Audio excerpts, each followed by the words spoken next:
Okay, I want to show you an easy way to create groups in your course. And this is a practice course that I have created. I'm going to come to the left-hand side and I'm going to click on Users in the Settings block. And I'm going to click on the link for groups. And to create a group, you just come down here on the left-hand side and you click on this blue box that says Create Group. And it's very simple. You just type in a name, and let's call this Group 1. And you can see you can upload a file for them if you like, but right now we're just going to create the groups and put the students in the groups.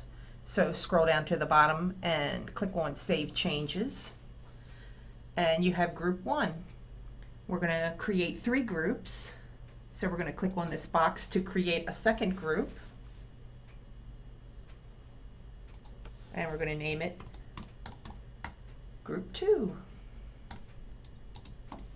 Whoops, Group 2, and click on Save Changes.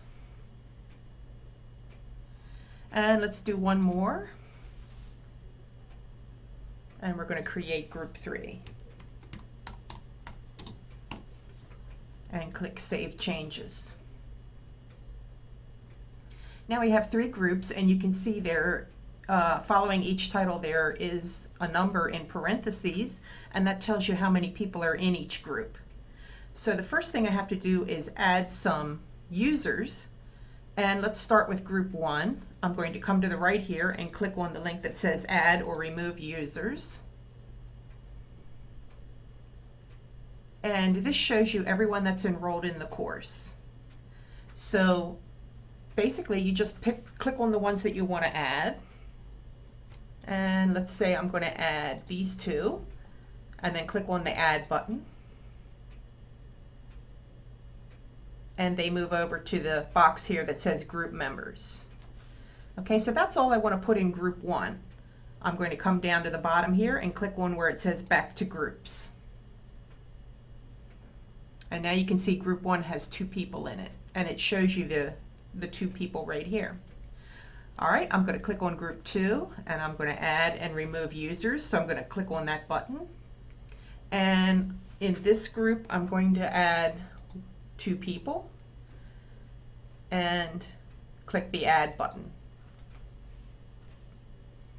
If I had the wrong person in the group box, I could just click on that person and then click on this Remove button, and they would move back to this Potential Members box. Okay, but I'm going to leave those 2 in that group and come to the bottom and click on Back to Groups. So now you can see I have 2 people in Group 1, 2 people in Group 2, and in Group 3. I'm going to click on that, come over here and click on Add Remove Users. And I'm going to put these 2 people into Group 3. So you could put the same person in more than one group. So now I have 2 people in each one of these groups, and if I click on the group, you can see who it is on the right hand side here, and remove people or add them as you like. I want you to look at these other buttons on the left here. If you ever want to change a title or change something else about the group, you can click on this Edit Group Settings box, and then you can go back to Group 2 and you can upload a file or change the title or whatever you like, and then click Save Changes. Okay, we also have Delete a Group, so you could remove a group. Just click on the group that you want to delete and then click on this box that says Delete Selected Group. You can also auto-create groups, so that if you want to have the Gaucho Learn site select who's in the group, you can click on this, auto-create groups, and you can specify if you want all people, just instructors, just students.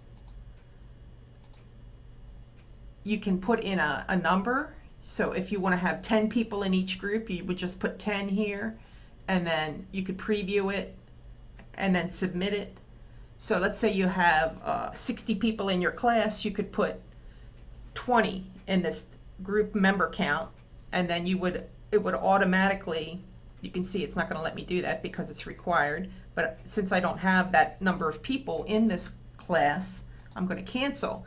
But what I want you to see is that there is an option where you can auto create the groups, and they will automatically put 20 people in each if you select that.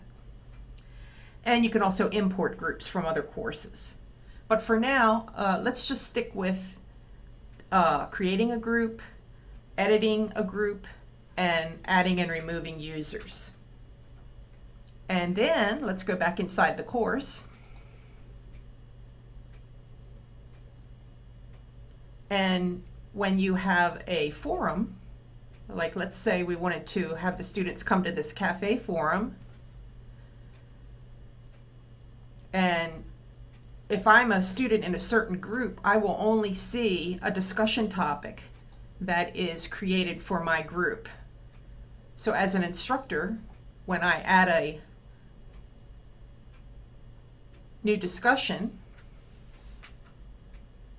let's see, let's just call this, this is the title of the question, of the topic, and let's just say there's a question that I put in here. I'm going to post this to the forum.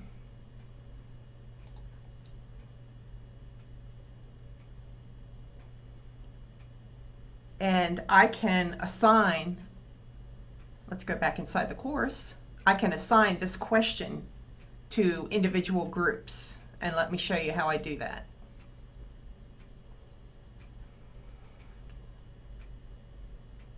If you look at the icons here, you'll see this little, very tiny person. And you can see when I roll over it, it says no groups. If I click on that, I can turn it into two different people, and you'll see separate groups. So you can create separate groups where when the student clicks on the forum, they will only see their group. You can click it again, and you can see now both of the people are the same color, and that would create visible groups. So that means students will log on, they'll be individual groups, but they'll be able to see what is written in all groups. So you have three options. You have no groups, you have separate groups,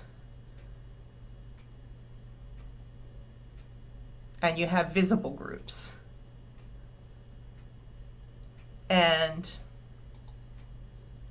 that's how you can create individual questions in one forum.